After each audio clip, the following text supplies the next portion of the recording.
It's different from comic conventions because you're having the local community come out and they really want to support local artists and small artists. Whereas like when you're at a comic book convention, the fans might be there to go see like a bigger name person. Welcome back to Inspired Inc., the CWS podcast, a show where we promote indie comic creators and become inspired by what they create and their journey of creating it. I'm your host, Brandon Bloxdorf, and today on the show, we have creator Amanda Semler joining us, and we talk about avenues to explore to become a self-sufficient artist, why a day job might help your creativity, and what success means as an independent creator. All this and so much more in today's Inspired Inc.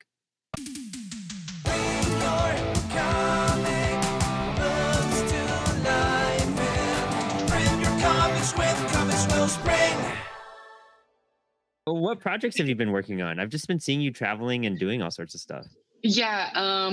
Well, I just recently got booked to do, I'm actually going to be like an actor in like a corporate photo or a corporate video for wow. a financing company. I'm going to get like a big 5x5 canvas and like, I'm going to be like the painter character. And so I'm going to create them a piece of art, but I'm also going to be able to like, I'm going to be the actress, like the main actress for this, which is really crazy. Okay. I've never heard of any opportunity like that before in my life, but yeah. That's so cool. That's super cool. That's like the newest strange thing that you've been working on. Nice. Yeah. Dude, rad. Thank you. Yeah, but I just put out this other comic too, Southern Fried Vampire. Yeah, I was looking into that. Dude, everything you do, like your style is very eye-catching, I want to say. It's like not a typical like, when you think about what people are trying to put out and what people are like creating, like your colors, like your palette that you use, like the style you have, just like with your pen and ink, like it stands out a whole lot and it feels like a real like gritty comic, even though the tones are separate. But like your grittiness to like your line work versus your colors, it's so complimentary. I really like I adore the hell out of it. Very Vertigo-esque, I feel. That's what it reminds me a lot of like early Vertigo comics. That's awesome. Like I love that kind of stuff too. Nice.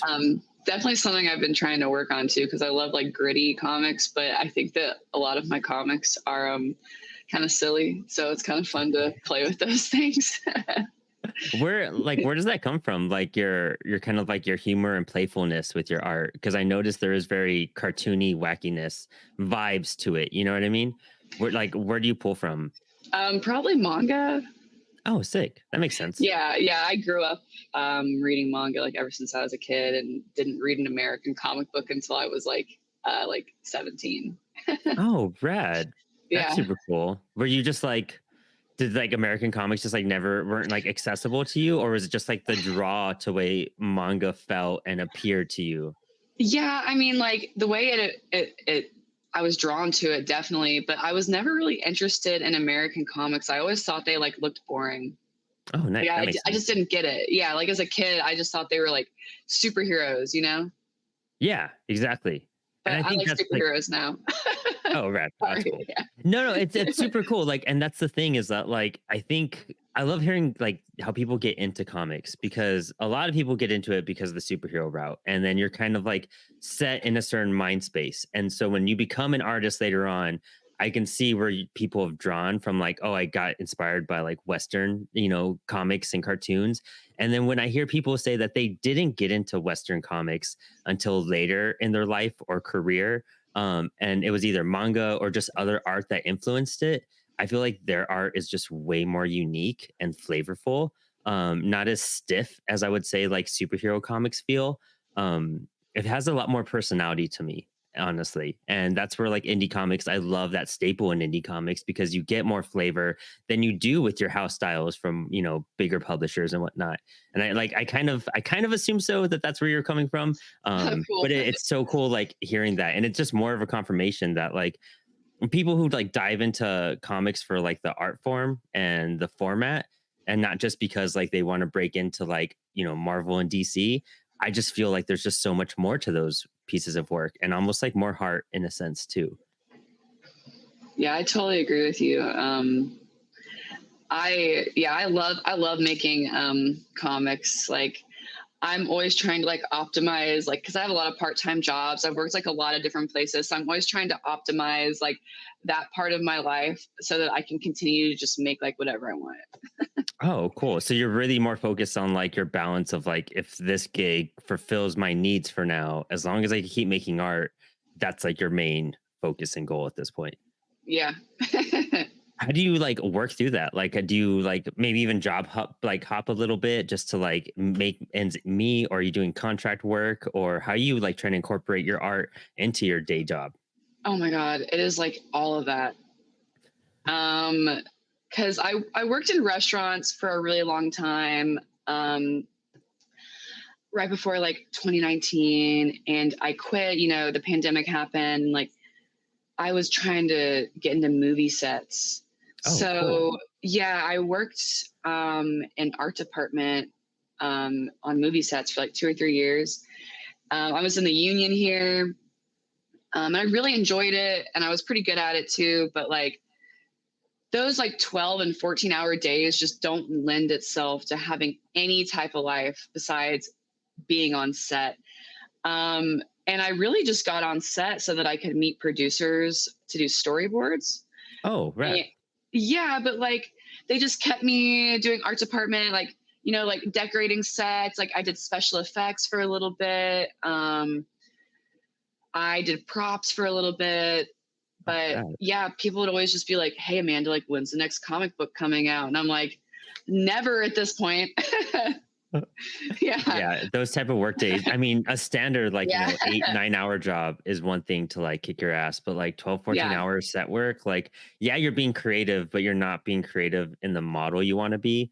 And you're just like, this is fun to exercise my like brain, but it's not really advancing you like on your own personal gain on that point, I would say. Exactly. But like, you know, I realized it and I quit. But working on set has actually helped me a lot with the way that I make comic books and stuff like that. Because I was able to read a lot of different like scripts for movie and television. So that helped me with my script writing. And then just like being on set and kind of understanding like blocking of space and how they build sets and stuff kind of made it easier for me to block out space in my comic books as well, you know? Oh, dude, that's really smart. I didn't think about Yeah. that at all. Like, especially if you're Yeah. building a set, you're kind of like, it's kind of like when you're building a foundation of a background, you're starting with like cubes and then you're trying to build a building and everything. But you also like can't, can't like overcompensate what's like the main focus on there too. Like, you need it to be the background overall. That's so rad. I never thought about Yeah. that. Yeah. When I quit, I was able to make, I think, like 3 comic books in the next year after that. And I realized how much it had clicked in my brain, had helped me. And it was Wow. so awesome. Yeah. Like even props, like I'm paying more attention to like the props I'm giving my characters. And I've gotten a lot better at writing dialogue and simplifying a lot. So it was actually really helpful, even like being like a storyboard artist too, because I know that a lot of storyboard artists and even storyboarding for animation, they probably haven't been on set before. Mm. So it's helped me a lot kind of understand blocking and being able to ask the right questions to directors and producers when I'm creating storyboards from those scripts. Oh, dude, that's so cool. Wow, I never just so many like lights went off in my head just from like Yeah. the construction of the background into how that like comes into play. Like, so when you set up a page, for example, like do you approach a page differently now because of the setup? Like the way you start with your layouts and your thumbnails, and even diving into script, like what's your process behind that? Like how does your brain work? So the latest comic book that I came out with, I feel is probably like the best example of that. And basically, I wrote almost like a prose story and then broke it down for each moment, for each panel. And then I broke each panel down for each page. And each panel was only about like a sentence or two. Nice. Um, and so after that, I draw like my panels on my little thumbnails, but I don't draw anything in those thumbnails unless I think it's something that's going to be really complicated to draw, because I like to bring as much life to the page as possible. And I feel that if I'm like too tight on my thumbnail sketch, then I'm not going to bring as much life to the page. Oh, that's smart. That totally makes sense. Yeah. And I was also drawing this book on printer paper too. Oh, rad. Okay. That's Yeah. even like more fun. So what made you Yeah. do that instead of like Bristol or like and stuff like that? Just because I think that my tools look almost the same as they do on printer paper. And when I'm working on a piece of Bristol, I feel like kind of nervous. It's kind of an expensive piece of paper, you Yeah. know, and I don't want to mess up. But like if I erase too much and I tear a hole in the printer paper, it doesn't really matter. I can just draw on another piece of paper and just cut it. And I'm not worrying about, oh, like I'm spending like, I don't know, like $50 on all this paper for this book, or more than that, you know, if it's going to be a Yeah. bigger book, but I can buy a whole ream of paper for like $20 or whatever. That makes sense. That's totally Yeah. smart. Yeah. And I mean, you're scanning them in essentially, I imagine too. How do you do your coloring? Is that all traditional as well? Yeah. It's all traditional. And I really want to make the next book I do fully traditionally colored. Oh, rad. Yeah. Okay. Let's see. I could actually bring the cover that I just did. Dude, I'd love to check that out. Yeah. Yeah, That'd be I'll sick. show it to Yeah. you. That'd be It's hanging super on my awesome. wall.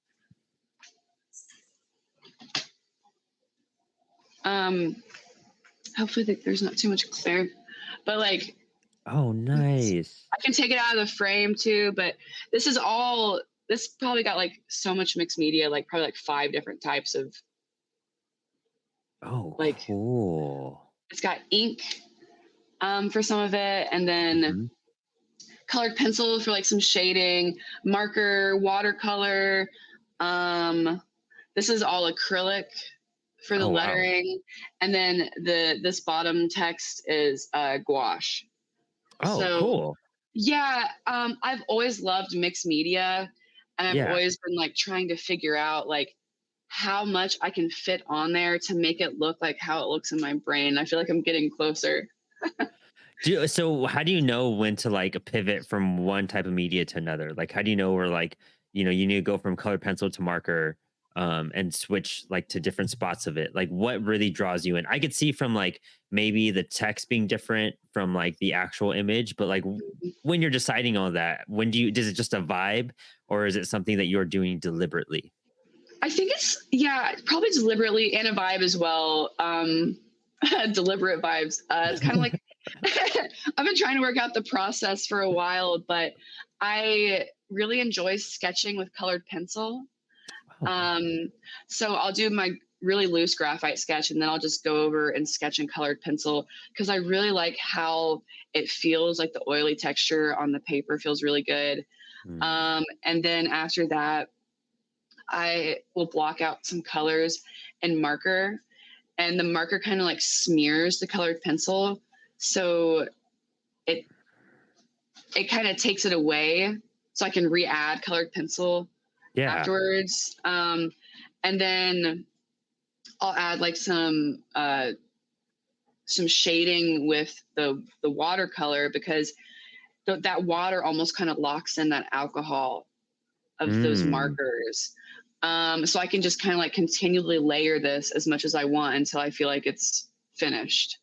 Oh, cool. That's super Yeah. rad. I feel like I have an artist, China Rosemaria, and she's astonishing. We're working on a book together called Fake Your Death, Mhm. and she does a lot of traditional, pretty much purely traditional stuff. And she's very much like you in the sense of like a messy artist. Like she likes to get her hands dirty. She likes to Mhm. have all the tools and the trades and like everything out. And I feel like you just fall into that category of like that messy artist where you need all your supplies and you need to have like a fun time and get a little like messy while you're doing it. And like, is that like more appealing to you? Is that why you kind of do traditional versus digital at that point? You just like the fun of like having your toys out and playing with them all? Yes, absolutely. And one of my friends recently posted on their Facebook that like he enjoys paper so much more, than digital because of the texture. Yeah. And I feel the same way. Like, I like to like feel like my paper after I'm done with it. It feels so cool, like holding it up in the light and seeing like the indentions of like the colored pencil hit it is just so crazy and cool to me. And like, it was so much fun to figure out how to add the acrylic onto like that cover page, because it brings like a 3D to the page as well, which I think is so cool. That makes sense. Just, yeah, like making these pieces and like being able to like just hold them and see them and show people in real life is awesome. I love doing gallery shows too. I have a few gallery shows coming up later this year too. So it's always good to have pieces for that too. Yeah. So you're very like versatile in what you're doing at that point. You're not just trying to be like a comic book artist. You know, comic books fall under a big piece of what you do and what you're passionate about. But you are indeed like, you know, an artist where you're wanting to do stuff like storyboards and props and work on those things. But at the same time, you're doing gallery pieces and bigger stuff to kind of showcase your art and your skills. Like, where do you find the balance between all of that? Like the ones like, how do you like figure out which one that you want to work on? How do you know which one that you want to kind of dive into more? Because like I think of it in like terms of a writer. You know, as a writer, I could either focus on comics, I could focus on prose, I could focus on like, you know, movie or TV scripts. And you know, I kind of go towards one direction, or even journalism in a certain sense. But like I kind of lean towards like one thing to see like, okay, this is what's going to take me off and get me the most attention. How do you like find the love or the balance between them all to be like, this is the one I really want to cater more of my effort and energy towards? Yeah, that's always been like a struggle to figure out, honestly. But you know, I've definitely honed in the past like few years, and comics are what I do for fun, I think. Oh, cool. And I try to dedicate as much of my time to them as possible because they're so much fun for me. Um, painting, painting is more of a hobby, you know. Mm-hmm. When I have the extra time to do that, I will. Mm-hmm. And I can practice painting with my comics.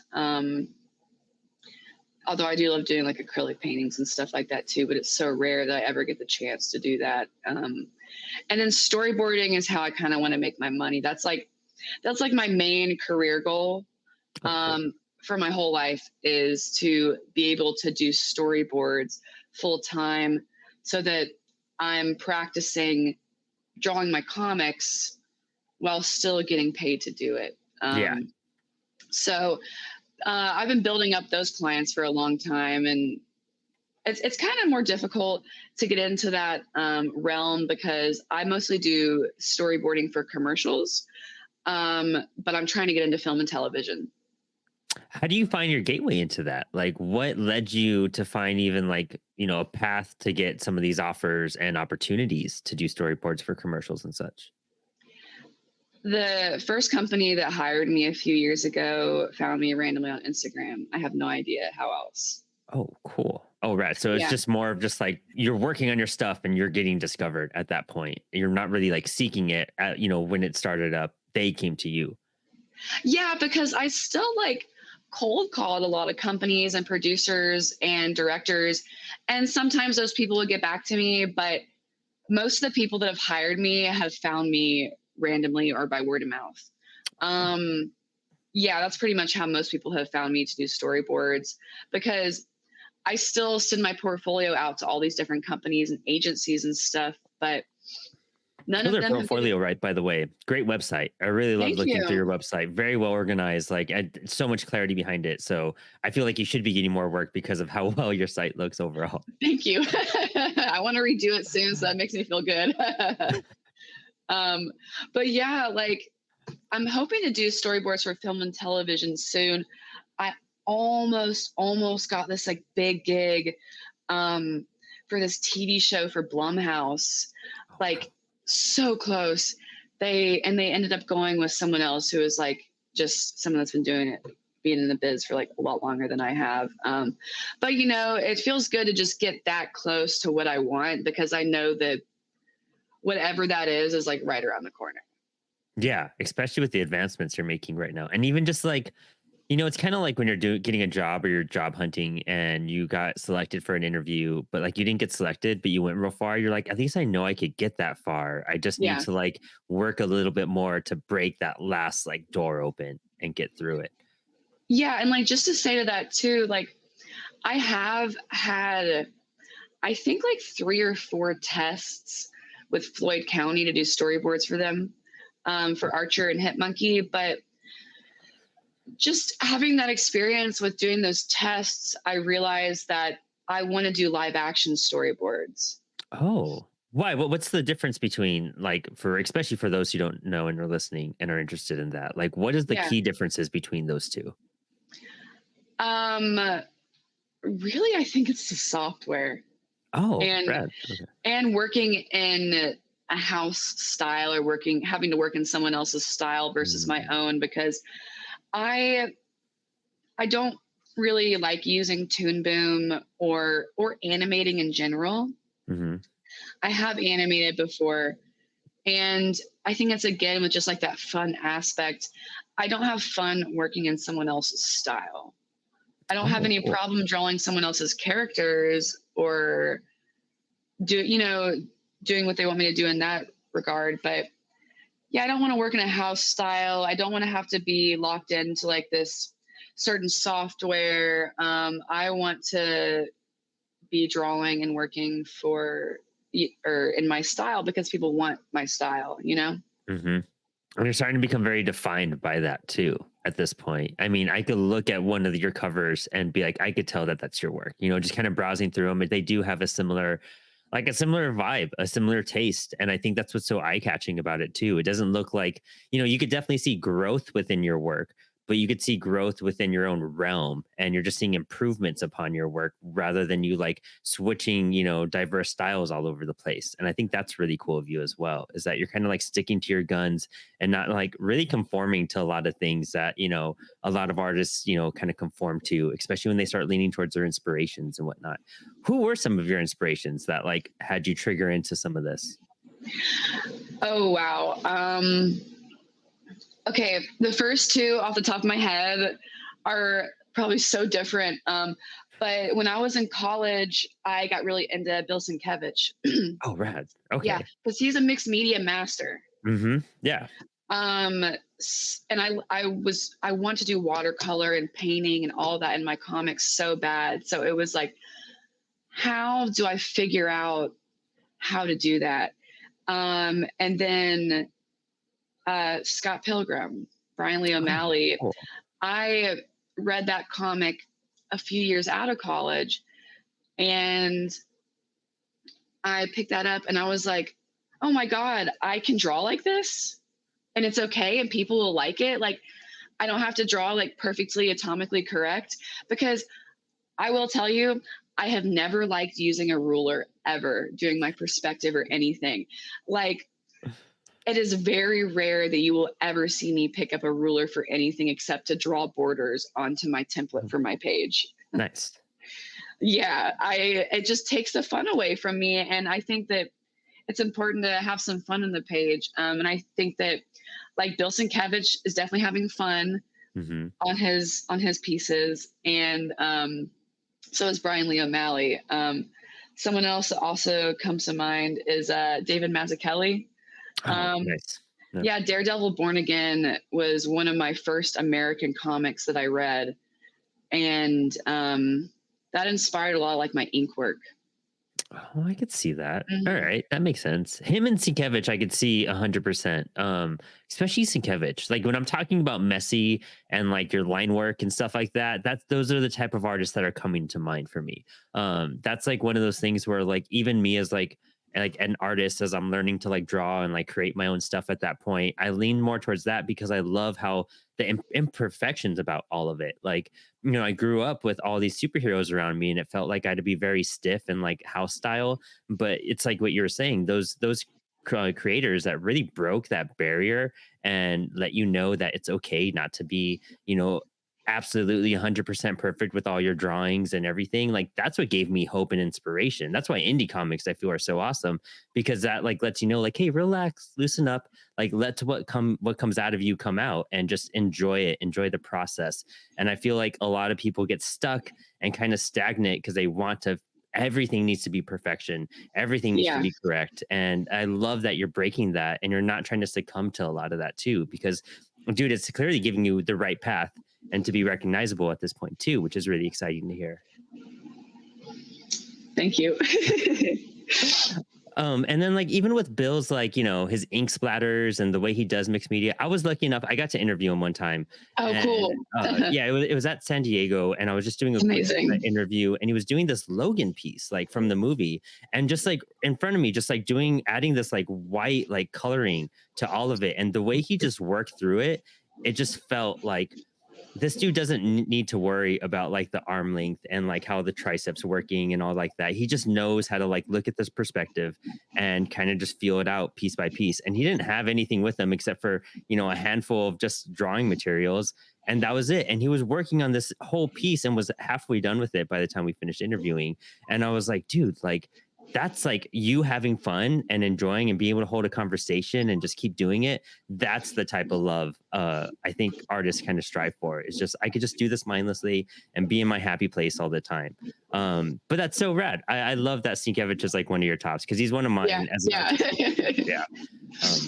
How cool. What else, like, you know, when you're leaning towards like finding yourself and finding your style, like where did it all like stem from, even being an artist? Like how old were you when you're really discovering that art was your, you know, gateway, and that comics were going to be your gateway into all of this? Oh, that's hilarious. When I was so yeah, when I was like a kid, like 5, 6, 7, you know, elementary school, I would sit in the back of my grandparents' house on the computer playing Neopets. Um, and they always had like those blogs and Neopets newspapers, and they had comics. And so I would read those, and I would make my own Neopets comics and Neopets OCs and like draw those and like staple them together. And like that would be like my summer project, would be like, okay, let's get through this storyline. Oh, that's so cool. And So was I've like your been, family really encouraging with all that type of stuff too? yeah, my family has always just been like, do what you love, you know? Cool. That's Yeah, amazing. it's really nice. It makes me feel really good. So yeah, I've been drawing comics my whole life since I was a kid. I would carry around composition books when I was in middle school, and draw comics in the middle of class. There'd always be like manga style. That's amazing, dude. Yeah, That's so rad. yeah. And then senior year of high school, we had this project called like a senior project where like we all of us kids were supposed to like do a project based off of what we want to do for our future. Hmm. So I made a comic book, and I had to have like a mentor, like a peer mentor or something like that, kind of guide me through the process. So I had met this comic book artist and storyboard artist, Jackie Lewis, at a SCAD summer camp the summer before, and she guided me through that process of making a comic book. And now we're friends, which is pretty cool. Yeah, she still lives in Atlanta, and I get to see her quite often. But yeah, I've been making comics the whole time. And during that process, she was like, "You're going to be so big in indie comics. Like, I could totally see this." Like, and it was a watercolor and like ink wash comic book that I made Oh about wow. just like some like weird, like surrealist story. And I've kind of found that I'm leaning more towards that. It's just weird, surrealist fantasy elements that are kind of tied in real life somehow, which I think is really weird, but they've always been kind of stories that I've enjoyed reading myself too. Like Exactly. Percy Jackson was like one of my favorite stories growing up, if you know that one. Hmm. Yeah, Yeah. definitely. Dude, that's And so like cool. Yeah, and I'm reading like Lore Olympus right now, if you know Lore Olympus. Oh, I'll look into that though for sure. Yeah, it's one of the biggest webtoons, which is also like a Greek mythology type thing. But yeah, just like kind of like bringing like fantasy elements into real life, I think is like something that's super cool. Oh, that's fun. That makes sense now. Like looking at the titles you've worked on, that all adds up at this point too. That's super cool. So, what, like, you've been working on comics this entire time. How do you know what project you want to really bring to life and like get printed and push forward with, and some that is just like, practice material and just like personal, stuff for you to like at least just get out of your system? Like, where do you make that deciding factor? Um, Kind of. So in the past 2 years, I did that actually. So I had this really big project that I worked on and started called Yeti or Not. My senior year of college. I love the story. I had a lot of ideas for it. I continue to have ideas for it throughout the years. And when I started working in film, I had to stop making that project because I was spending so much time on set. And as I was working on set, the story changed in my mind so much. And I actually had a film producer hit me up to make that a TV show or something. I wrote a lot of pilots. He wasn't happy. I was not happy making a lot of pilots. And I kind of got in my head about it a little bit because it was a story that I really enjoyed. And suddenly I wasn't enjoying what I was coming up with. So I just threw it all down. I was like, I'm going to take a break. I love these characters, but like, they're going to be here. I'm going to be here. So I made a few mini comics in between just to kind of keep making comics and not have a like mental block, because I felt like there was kind of like a mental block there. So yeah, I made a few comics in between and figured out my style of how I wanted to continue to work. And I got quite a few storyboard gigs and like other like just random freelance opportunities in the middle to help cultivate that style, and just kind of set that story aside for a while. And now actually finally figured out exactly how I want the rest of the story to go, which is Nice. so amazing to feel because I took, what is it, like 2024. So I took a break from that story for like 5 years. Wow. And people in my community here are still asking me about that story. That's cool. That's super Um, cool. yeah. So it makes me feel so good because I love those characters so much. I love that story so much. So it's really exciting that once I finally release that book again, it's it's gonna it's gonna be badass. People are gonna love it. I'm gonna love it. We're all gonna be happy. That's sick. No, no, that's amazing. And it's Yeah. cool that you like held on to something like that, like getting offers to like move it forward and trying to like, push it into something. And like, I've seen a lot of like creators, come back and be like, we made this into X, Y, and Z, but then it really lost what I was trying to do and pour into it. And you kind of lose your creation in that sense. Kind of like with Neil Gaiman and Sandman. He had a million offers to do Sandman as a Mm, TV show and like a movie and all sorts of stuff. And he always turned them down until it was the right moment. And it seems like that was kind of a thing for you, is that like, yeah, you probably wrote a few pilots and it didn't work out, but it was probably like the better thing that didn't happen. It's like, you get opportunities and that's great. That's exciting and that's wonderful. But like, is it really an opportunity if you lose like the love of your project and what you created while making that opportunity happen?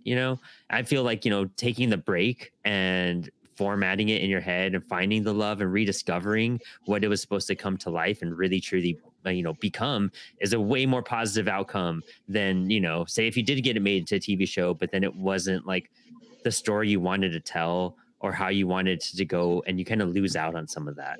Do you feel like that's kind of how you feel about the entire situation with that? yeah, absolutely.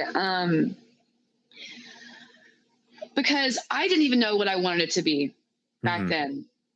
So now that I know exactly where I want the story to go, maybe you can develop it after I'm done with it. But Yeah, let me finish it first. I get that. So And I mean, dude, like, I don't know, The Umbrella Academy. Like, I wasn't a big fan of the TV show, but like, I love the mhm. comics. And I feel like the TV show wasn't that great because the comics weren't done being written. And I don't know how you could like adapt something and bring something to life when you're like, I'm not done telling you the story because I'm not sure what the story is yet. Like, I'm still Right. trying to get a grip and a hold. So, how can you take this and run with it and turn it into something when it's really just like a fragment of the work that it should be? Um, Exactly. yeah, that makes sense.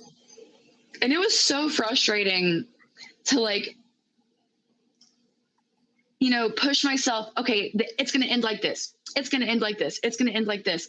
And every time, like, that's just not right. Like, all the steps getting to that end point just aren't adding up to where I want this whole story to be.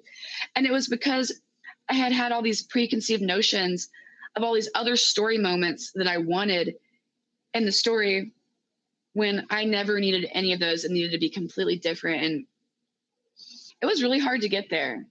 But like now that I'm here, I can see the final product in my head. It's going to be like, so I've actually printed this. I've actually had a lot of different reprints through you guys, quite Oh, a few cool. different times of this. It's like a little graphic novel. It's the first 3 issues of Yeti or Not, and like just some sketch pages of issue 4 that are scrapped, and like some development of the series. But that's going to be like the first book of the trilogy. It's about 114 pages long. And then I'm going to probably do like 150-page books Oh, after wow. that. Yeah, That's I did issues for this book, but I don't think I like doing the 1, 2, 3, 4 like issue books. I've done quite a few one shots, but I had to reprint those issues so many times, mm, and people will be like, "Oh, I have one, I have two. Do I have this one?" I'm like, I don't know. yeah, Like, that makes sense. just buy the book too, because like I sell the issues for like $7 now, but these are like 14 or $15. So it's better for my my fan too to buy the graphic novel instead. Yeah, It's that more makes sense. content too. I prefer those books too, and I think this size is so cute. Yeah, It's it like really is, manga dude. size. Yeah, I was gonna say, what's the dimensions on that? Is it like manga size? Yeah, it is. Yeah. Oh, okay. Sick, dude. That's Mhm. awesome. And and just like a small plug, like I know CWS just has like all these new machines, and their perfect binding machine just got like this Yeah. major upgrade. So like the fact that you've probably gotten reprints but haven't printed like a full run yet, probably beneficial for you at this point as well. Cause like there are new stuff that I've seen that my next anthologies, the Cybersync and Shadows anthology that Apollo City Comics put out, they just went through those systems, and I'm getting those books in this week. I'm so excited to like Cool. open them up and check them out. Because yeah, the glue they use and everything has been upgraded, so you probably get way more life out of your book too at this point. How do you feel it is like producing and printing books like that, like graphic novel versus single issue? Do you feel like even the print costs? I know it's probably a little bit higher, but is it more beneficial for you in the long scheme of things? I don't know. I honestly like to have variety. Okay, makes sense. Yeah, but because I just did this one through you guys with my friend last summer. Nice, So yeah, this is like standard size, and then I have like the little graphic novel, but I also just love making zines. nice. So it's all about variety and just having a little bit of like fun, like we were talking about before, because different processes take different things.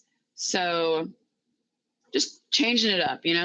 Yeah, and keeping it exciting for you as a creator and having a diverse table. That's a big thing we talk about when we table and everything too. Is like the more options you have, the more chances you are for someone to come up and be attracted to something. And how is it for you tabling? Like, what's your tabling experience? Like, what do you find the pros and cons of going to like some of these conventions you're going to, and that you're either winning on some or losing on some? Like, how do you feel about tabling overall as a creator?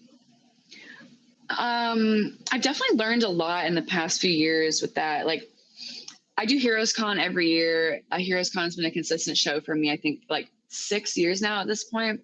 Sick. And I've tried a few other conventions. I was at SPX um, last year, and I did like Matthews Comic Con this year, which is pretty close to Charlotte in North Carolina. But um, the most successful tables I have had have been local tables, Oh, cool. and smaller shows, craft fairs as well, Mm. just because it's different from comic conventions because you're having the local community come out and they really want to support local artists and small artists. Whereas, like, when you're at a comic book convention, the fans might be there to go see like a bigger name person. Hmm. And I think Heroes Con is like a perfect in between of those two types of shows or conventions, because you have people that are coming there for like bigger names, but at the same time, you know, people really want to support artists at that show. And they have Indie Island at that show where the Heroes Con store really, like, I guess, like promotes or puts together that part of the floor because they want to showcase like indie creators and people that have been coming to the show for a very long time, and kind of Cool. put it like in the front of other people that might just be reading superheroes and stuff like that. So Which is really what we want from more conventions as a yeah. overall, to be honest. Yeah. And that's, talking to Matthew Sardo, who put together IC3 Indie Hmm. Creator Con, like just his vision behind it and what we're trying to plan for the next year is so exciting because, now we're trying to do panels where we're talking about, putting comic back in Comic Con. And it's just such a missing Yeah. factor in so many conventions that we've been to. And it's weird going to some conventions where it's all just like, oh, this is just like you all are just sellers. Like you guys are just selling, back issues. And then, you have your craft people and then you have your cosplayers. And that seems to dominate more conventions. And then the comic book conventions, I feel like, Baltimore, the last time I went to it was very segmented. And I just felt like all the indie people were just shoved into the corner. And then you have all your big stars. Like, if you're not cool enough to be over here, very high school, very, very Yeah. high school in that sense. And I hate that divide between indie and like bigger people. So, finding cons like Heroes, hopefully, I think I'm going to Heroes this year. I'm not even too sure. It'll be my first time checking it out. It'd be really exciting. But I want to find those conventions that highlight independent people because that's just really what we need at this point. Yeah. And that's the awesome thing about Heroes too. If you'll ever hear about like the steps at Heroes Con, it's like the hotel steps outside that main hotel, and everybody just hangs out there like in the lobby and like in the front of the hotel, like the whole convention. And you never know who you're talking to, Oh, cool. which is the coolest thing because it's really an artist con there. So Rad. like, you know, I think I met Andrew McLean Oh, rad. last year. Yeah. And him and I were just talking for a little bit about, cool stuff. And then when I was on my way to SPX, I stopped at Baltimore actually because I rented a car, and I went there and I just said hey to him, and he remembered me, and it was awesome, like, and that's So what's cool. so important about cultivating our comics community and just like hyping each other up to draw comic books because at the end of the day, we're all just like super nerds, just like trying to make these awesome characters come to life. And like, we deserve to just all get together and just like nerd out all the time, and it's, we're just at our desk drawing this stuff. So conventions, indie conventions, having those big names and those small names come together is just so important. Talking about process, younger creators talking to older creators. It's so important for our community. Dude, 100%. It's exactly why the whole thought behind the show, when me and Dan Hills first like conceived of it over a year ago, we are just trying to find a way to bring indie people together. And I'd been podcasting for a little bit, doing my own thing, but then I was like, I really want to just like hone in and focus on interviewing people and giving them a stage. Like that's the whole point, is that we want to get indie people more of a spotlight, but also like share the trades of everything, share our secrets and how we can all be successful. Because, we say it many times in the show that a lot of indie creators, most indie creators don't, find other indie creators as competition. We find them as like people that we're Mhm. friends with. If I see your work, I'm going to help elevate your work. You probably help elevate my work. And we're all like a community because, we're all different flavors. And we know that our flavor might not be for the person in front of us. But you know what? If it's not my flavor, it might be yours. And that's what's exciting, is that we need to get more of that work and more of that artwork out there.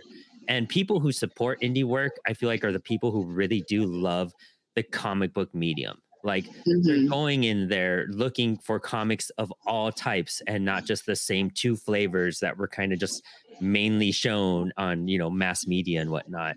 And having all these different like inputs and styles and sharing successes and failures, that's what's going to carry us all on. And we're all going to learn and get better and grow more. And that's the thing. If I learn from your failures, you learn from mine. There's a lot of lessons to go through there, and to like, oh, okay, I avoided that mistake. Thank God they helped me out there. And that's so positive because, we just want to see each other put out art, put out comics, and be successful in some small manner. Because at the end of the day, we're all just trying to like enjoy life and pay rent and like survive and like Yeah. express ourselves overall, doing what we love. And I will say like to that too, like, I think it was like 2 or 3 years ago, Rich Tomaso needed a ride back to Atlanta. I don't know if you know him, That but sounds really familiar. I was trying to like think of that on the top of my head. so he has been published by Fantagraphics since the 90s. He's an incredible artist. He actually lives right down the street from me. Oh, right. But yeah, he needed a ride back to Atlanta. So we talked the entire time, 4 or 5 hours. And finally just figured out, we need to do a drink and draw. So we've been doing a drink and draw here for like 2 or 3 years now, pretty consistently, with a pretty big group of cartoonists. Oh, cool. And that has really helped my production. I'm sure everyone else's, as well as just like my motivation to keep going, because we all will bring like our sketchbook and a stack of comics of what we're reading. Nice. And so we'll sit there for a few hours and just kind of like flip through, all these new books that are old books that we've never even heard of. And, oh, what do you think of my new project? What do you think of this style? All of that. And it has That's really cool. helped me. And I think we're really helping each other. We sit at each other's tables when we do local events. We all ride together to events sometimes, like, and that's all Really about the building that community. Yep. Yeah. And I love being a part of my community in Atlanta as well. I live in Little Five Points. It's a pretty close-knit neighborhood in Atlanta. So everyone here supports my work, and it feels really good to not only be a part of the comic community in Atlanta, but to be a part of the community of Atlanta, Yeah, exactly. And that's huge for an artist. Yeah, it really is. I mean, finding community online is one essence, but like an actual like in-person community and like your local community supporting you on top of that, dude, that's dreams at that point for especially for an indie creator. It gets so hard for me now at this point. When I go to events, I will sell out of my book at local events. That's why I don't have an online shop. Oh, that makes sense. Because it takes so much time for me to get reprints. And there's another event, or I'll go out and I'll see some friends, and one of my other friends will come out from like the side and be like, "Hey, I just saw your Instagram post. Like, can I get one of those books? Do you have it right now?" And I do carry my zines around sometimes, or I'll meet up with someone at the bar and I'll sell them some comic books, or, sell them some stickers, and just keep running out of stuff, which is good. But like, that's kind of going back to like part-time jobs and stuff like that. I just started a part-time job because I probably worked like 3 jobs last year at one point at the same time. I've been just trying to like figure out what's working best for me. So right now I just have a part-time job so that I can dedicate more time to doing an online shop and taking on more freelance opportunities so that I can continue to like make comic books and do art. I mean, the Hmm. main goal is to do art full time, but it It is a it takes grind. takes so much time to get there because art in general takes so long to get good at, Hmm. And in my what is opinion. like a defining matter for you to like where you feel comfortable to like, okay, this piece is done and this is like at a level that I want to like share it with and like sell. What is your defining matter of like getting good at art at that point? Like what you're saying. Um, Probably just like, I don't know, keep making my comics and selling out. I mean, that's feels like success to me. So I feel like that feels pretty good. But I guess commissions, Hmm. when people continue to approach me for commissions, that feels good. I recently, I'm sure it's happened a few times, but I can't remember too many times in the past. But someone recently just approached me randomly on Instagram and asked to buy one of my pieces that I had. Oh, cool. And I've never had that happen, I think, or it might have been a long time, but So essentially, like getting to a point where your style defines you and it attracts people towards your work like its own sales funnel. That's like what you mean by that. Like finding success and getting good at art yeah, like takes a lot of time for, you got to get to a level where people recognize you. You got to get a level to where people like can look at your art and see why it's so different from the person next to you and why they want to be attracted to that and like go for your style and your mindset behind everything. I can totally see how that adds up, especially yeah, as an indie creator. Like you want to get to a point where, you're just you're not trying to be famous and like rich and whatnot, but you're just trying to like sustain yourself as a creator as like well as possible. And we all have like some sort of day job and it does get in the way. Like I was working at a grocery store. I still do mhm, part-time at the grocery store for extra money, but like it was like such a grind to like do that for 40 hours a week and then turn around and like do the podcast and then the publishing and then like my own comics on top of that. And then I was like, I'm trying to learn how to draw somewhere in all this yeah, and be healthy and have a relationship and take care of my animals and all that type of stuff. It is very overwhelming, but getting to a point where like your art is doing that for you. And then everything else just kind of falls into place because that's like your main focus. That's your main drive. And it's such a hard thing to achieve. And I think a lot of, I mean, regular people, as in like non artists, don't realize like the time and energy and mental capacity it takes to get to that. And they're just like, oh, it's kind of cute. You're doing art. But you're like, no, dude, I'm yeah, doing this for my life. Like it yeah, all depends on it. yeah. And that's also just like having part-time jobs too. It's so important to have a boss that understands that. Hmm. Yeah, that's very true. Yeah, And because I've definitely had bosses that aren't understanding, and those are the jobs that I leave. yeah, yeah, 100%. Like if I didn't have support from the people I did, like I worked at an Aldi for a long time, and I'm sure they were tired of me going up every day and being like, "Look at this page I just got sent to me. Check out Yeah, this." But they were just as hyped and they were just supportive. And if something came up, like they would help me, like figure something out so I get the day off, or I could switch my shifts so I could do something late or something early in the morning. But it was always about my art, and they realized like where my passion was. Like as long as they realized like your passion's not here, we're helping you survive, but your passion is there and we'll help support that as much as possible. It's rare, it's hard to find, but when you yeah, do, such a good feeling for it sure. is.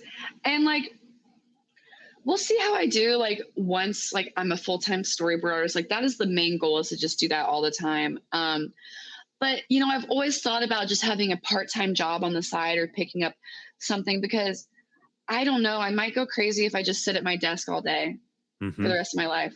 Like, you know, it's one thing to like go on walks and like go out and see my community, but like it's kind of like fun, like just kind of going to another place to go work and do something completely different and be around a different group of Oh people. yeah. Oh, for sure, dude. Yeah. Yeah. I mean, Um, I'm full time here now at CWS, for yeah. example. Like I'm now, and now I'm remote. I work from home, which is awesome because I get to podcast and I do all the marketing for us now. But Yeah. I kept my grocery gig because I was like, what, if I get 5-10 hours a week there, gets me out of the house. I can move. I could breathe. Your brain kind of turns off from everything you're working on in front of you, Hmm. and it does refresh you. Plus, like it is a very lonely, time kind of, even though I get to talk to people and interact, stuff like Yeah. this, it's still like very virtual. So getting out of the house and like being in front of people and just like, not being in the position I'm in and not being like, talking about comics and being a creator and stuff like that. And nobody knows who you are. And it's kind of nice. You know what I mean? It's a little Yeah. relieving just being kind to other people. There's that Coheed and Cambria song, and I forget the name of it, but it's off of Mhm. one of their off albums. And there's like a line where it says like nobody gives a fuck who you are. And it's like, what? It's true. And it's something to kind of like humble you as a creator and kind of like let you know too, like nobody cares who I am when I'm at, the grocery store checking them out. Like, so when I go to my art and I feel a bit more free because I'm like, what? Nobody gives a fuck who I am. Like, just Yeah. have fun and do it and get it out there and it'll exist. And that's the most important thing possible. But you need that refresher to kind of humble and remind yourself sometimes too. Yeah. I just started at UPS as a package handler, actually. Well, that's- Yeah, because I loved working on set because it was kind of like manual labor. yeah. So Yeah. it clears my mind so much. And Hmm. just like kind of being in a warehouse and just kind of like doing the same thing. I don't have to think about anything so that when I get home, it's all just art. Yeah. It clears my mind up so much. And it's also a company I can move up in and like I'm sure I could be in like an art department or something. Oh yeah, here's like another crazy thing that I do randomly. I work for Chick-fil-A sometimes. Oh, rad. So I go to their corporate office here in Atlanta. They have two different ones. Hmm. And I go do ideation sketching for them. Oh, whoa, that's cool. Yeah, like some of their meetings. Yeah. So I've helped them design like some of their drive-throughs. I've helped them design some of their like future snack ideas. Cause I'll go around like, I use like all like my Copics are all like sitting on my desk. I use Nice. all this crap, and take it with me into the Chick-fil-A headquarters with like printer paper, which is also, I think, probably how I figured out to draw those pages on the printer paper. Hmm. And I'll go around to all the different ideation groups and I'll ask them like, how can I help you visualize your idea? And, I'll kind of talk them through like whatever they're thinking and I'll sketch something for them in like a few minutes and then I'll move on to the next one. That's rad. That's super Yeah. cool. And it looks like you're finding, all of us want to find a way to self-sustain ourselves, like we're saying, but you're finding different outlets to get that income while still being creative too. And that's a really hard thing to do in general. Is like, can I get my art to translate to a day job, to like an everyday job, and make a couple extra bucks off of that besides my comics and prints and whatnot? That's a perfect example of like, thinking outside of the box to survive as a creator. It's crazy all these like random gigs that I get. But I'm not going to say no. Like I can't say too much about this one, but I just did some prop creation for like an NBC show. Mm, Yeah, that's big. that connection just came out of me working in film and knowing my community in Atlanta.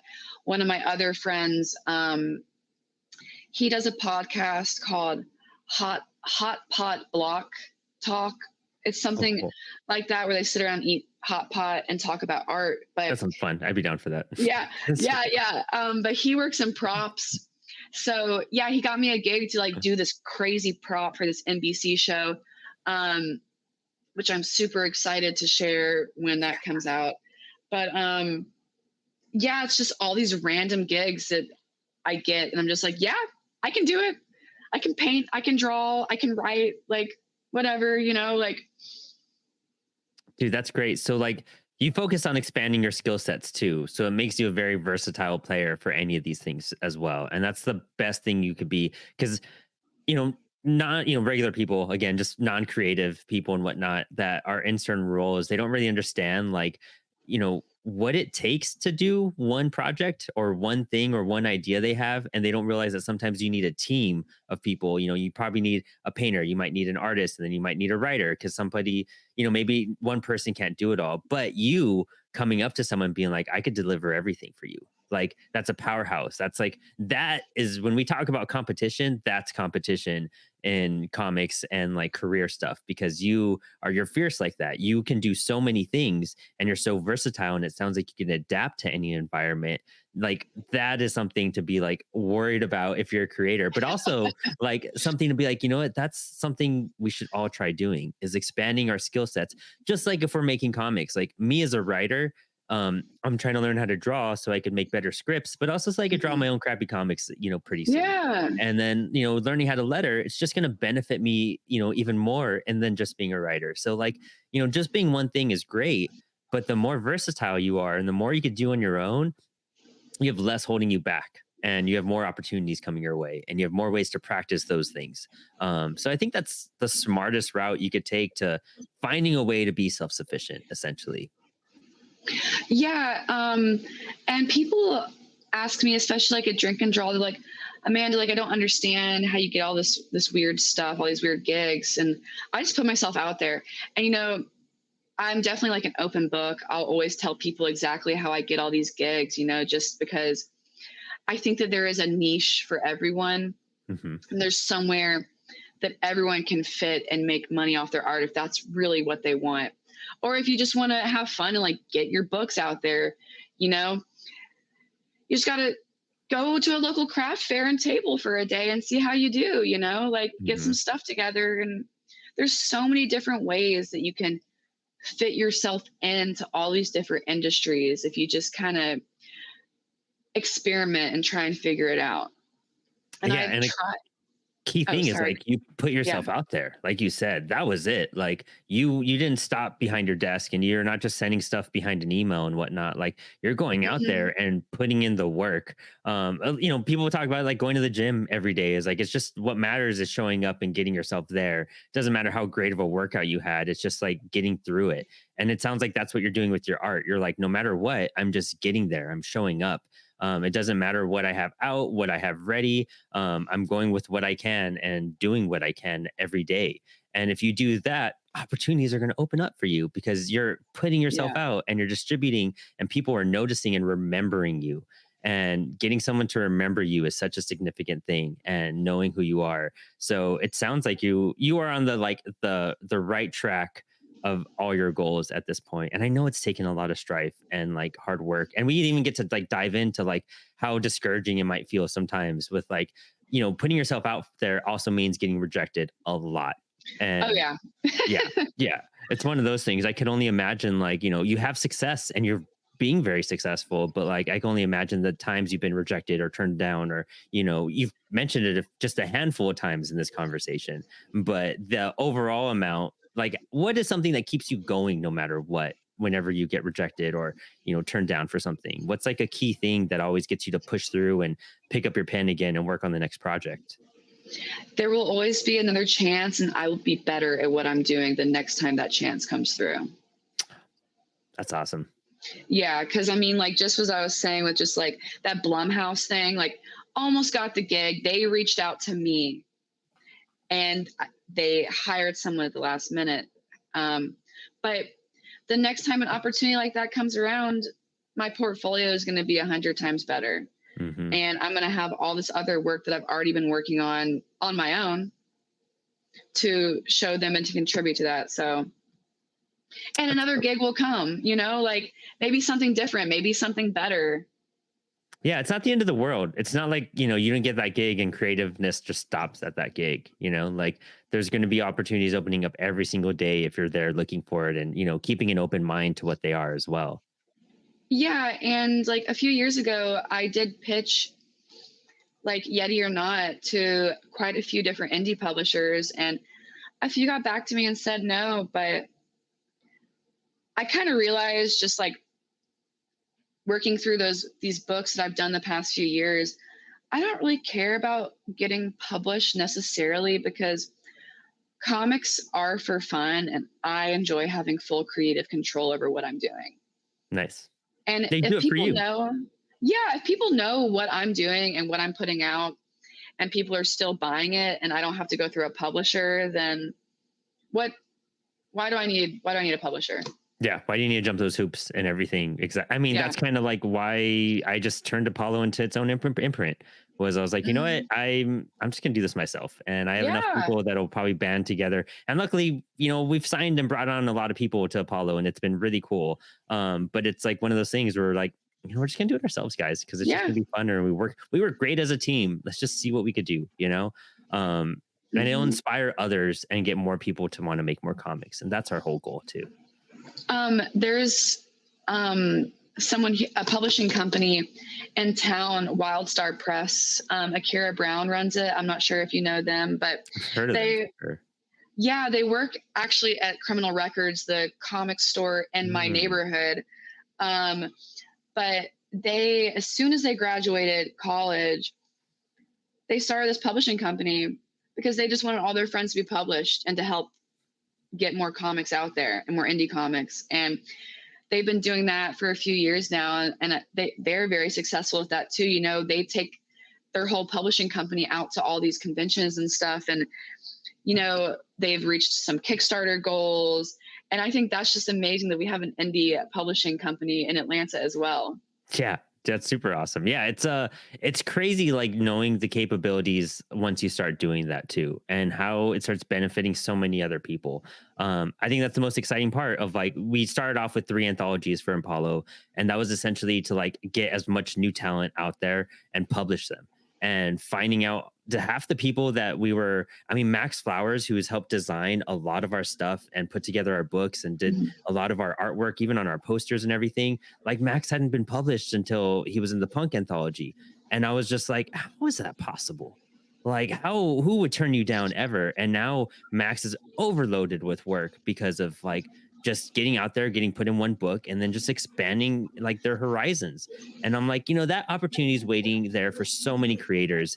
It's just a matter of finding your people, your community, and the ones that you're willing to support you at the same time. And we're out there. We're definitely a lot of people are out there to do that. It's just going after that. And, a lot of bigger publishing houses, there's reasons why, to put your book out through there. And I'm sure certain books are meant for certain places, but Yeah. it just depends on what your goal is with that book. And like what you were saying, what does success mean to you? And what are you trying to do with your artwork? A lot of us are just trying to get work out and be happy. And that's, success for a lot of us, just even finishing a story and getting it in print, super awesome. But I feel like so many people are just stopped by that publishing wall, and we got to just like figure that out and break through it for indie artists and help them, push through or just make your own imprint. It's a lot of work, but it's fun. Yeah. When I was at my local print shop getting like these zines printed, I was telling the guy that was working in the print shop that I don't use my printer anymore because it has runs Hmm. in in the in the ink, I guess. But he was like, "Man, like you're making zines." He was like, "People don't care. They're buying a zine. Like they want that artist's hand in it." And I was like, "Oh, you're right. Like I can do these at my house if I really wanted to." And that Hmm. made me feel a lot better about maybe doing some more like punk zines at my house. And like going back to like getting published too, like I wouldn't be mad if Marvel or DC asked me to draw a superhero book. But that's because a lot of amazing indie artists have drawn superhero Yeah. books.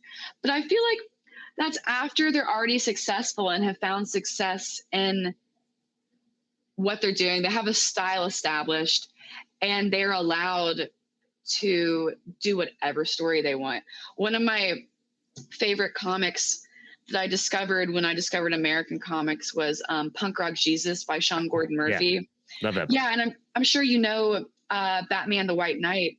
Yeah. Yeah. I mean, Yeah. when he came out with that, he got to do whatever he wanted on that book.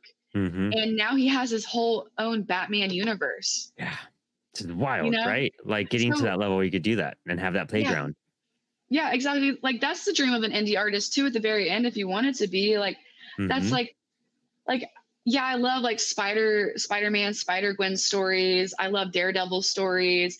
I definitely have my like weekly pulls sometimes of Hmm. superheroes, but I'm not stressing over getting published by Marvel or DC because I know that once my art is developed enough, maybe they will come to me for like maybe like a Batman black and white story. You know what I mean? Because that's where some indie creators start to, like, I know Chris Schweizer had Oh yeah. a black and white one recently. I think in Harley Quinn maybe, but yeah. And those are emerging more and more. And so you are kind of getting Mhm. like an in to those companies too. I mean, Thomas Healy, the editor of Spawn, just did the January Spawnuary challenge where, you know, a lot of people got to be featured to get chosen as a cover. So like I feel like the more opportunities that they open up for like those black and white issues and helping discover artists and, you know, people like McFarlane and doing those type of cover contests, that's how we're going to get more indie talent into those channels and into that like noticeability to help them build more of a rapport with like their fans and everything. And I mean, Rick Remender, he did, you know, some Venom and X-Force stuff, and then it helped him channel all of Giant Generator, where we got like Deadly Class and Black Science. And I think that's Yeah. a great route. Just like Oh, Black using it Science to is one of my favorites. same, yeah, one of my top for sure. Yeah. I have the oversized hardcovers; they're Oh, so fun. cool. Yeah, those are the Giant Generator stuff are the one thing I do cave for when I'm like, ah, it's all collected. All right, I'll do it before Mhm. the money. Like, but Amanda, this has been an awesome. I didn't realize we hit an hour a little while Oh, ago wow. on this conversation. There's so many exciting things that you're doing, that you've been up to, that you're like channeling through. How cool! I just like I can't compliment how much like it's just great seeing an indie artist do what you're doing, and with as much excitement and fun, and it looks like you're not going to be stopping anytime soon. There's so much more for you on the horizon. I'm so excited to see. But thank you for your time today, like really enlightening, really like an inspiration, inspiring for all of us as well, for the angle you're going at and your approach to all of this. A lot of hope comes out of stuff like that, because I think the struggle is real for a lot of artists, and finding avenues, or at least knowing that all of us are in the same position of how to find work complement our art and how to balance that life. Like we all struggle with that, and it's cool hearing other artists being like, you know what, I'm doing that, but I'm trying to figure it out as easy as possible. So it's been awesome talking to you for this hour.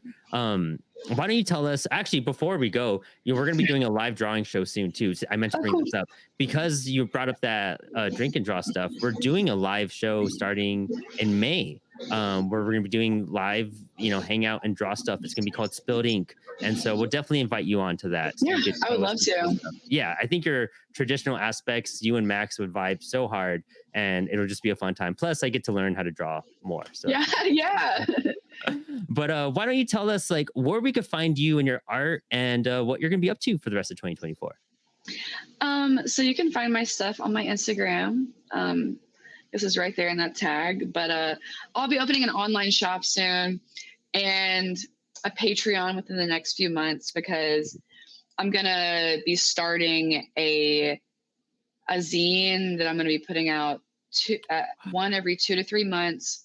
It's gonna be alternative rock history from the late Oh, cool. 70s to the 80s, because I love rock and roll, alt rock, and I want to shine some light to some bands that maybe not a lot of people know about. So I'm going to Sick. do a little history about that in zine form, because I feel like that's the most appropriate. I'm going to have these Southern Fried Vampire zines for sale online soon, and I'll be at Heroes Con in Charlotte. And before that, I will be at my parents' basement, a comic book shop in Avondale Estates, on Free Comic Book Day. Oh, cool. Sick. Yep. All right. That's awesome. Dude, so exciting. Hopefully I get to see you at Heroes Con. I'm not 100% Yeah. sure if I'm going or not, but hopefully I do. I hope you That'd be can make super it. awesome. Yeah, It that'd is be a lot of fun. amazing. Super fun experience. And so many creators I've interviewed that I Yeah. haven't met in person yet are going there. So I kind of need to get there. Just it's so exciting meeting people I've interviewed in person. So much fun. You absolutely have to. It is one of the best shows. And I'm in Virginia. I'm like Northern Virginia. So it's like a 5-hour drive for me. There's really no excuse Oh, at that point. Yeah. yeah. You know what I You mean? gotta come. We gotta kick it. Yeah, that'd be super fun. But awesome. Thank you so much for joining us. And Thank you for having me. all of our listeners, don't forget to like, subscribe, share, channel your art, and make sure you're tagging us like whenever you're doing crowdfunding campaigns, whenever you're showing off your book that you got from CWS. We'd more than love to showcase it on our social media, do collaboration posts, tag us, anything you can, and keep up with the show, because we have a lot of really great episodes coming out in the next couple weeks. And as always, stay creative, stay inspired, and thanks for hanging. Looking for high quality printing, fast turnaround, and the industry's best customer service? Look no further than Comics Wellspring. Trusted by thousands of indie comic creators, Comics Wellspring is proven to be the go-to comic book printer. So when you're ready to bring your comic books to life, go to comicswellspring.com and be sure to check out one of the best platforms to sell your physical and digital comics online, the CWS Bookstore. Remember to subscribe, hit that notification bell to see our lives come out twice every single week on YouTube and podcast platforms. And also tag us when you share your favorite episodes and moments from the show. And remember, creators, thanks for hanging, keep creating, and stay inspired.